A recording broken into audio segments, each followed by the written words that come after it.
One of our great dangers in life is that we go through life on autopilot. We kind of sleepwalk our ways through life. We go through the motions, but we're not really awake.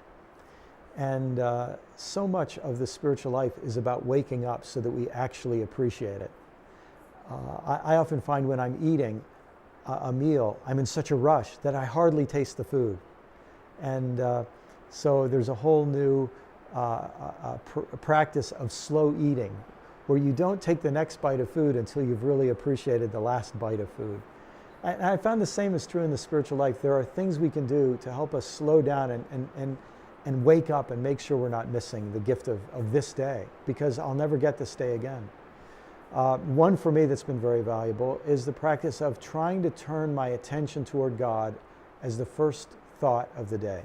So before I get out of bed, in a sense, I'm awakening my body, and to not go too far without awakening my soul.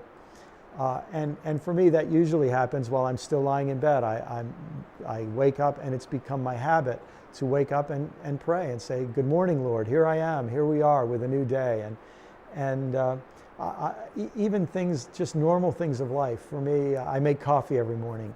And while I make the coffee, to slow down enough to smell I think coffee smells better than it tastes. And to enjoy that. And every day that becomes a point when I just say, "God, thank you. Thank you for this beautiful aroma. Thank you for this gift."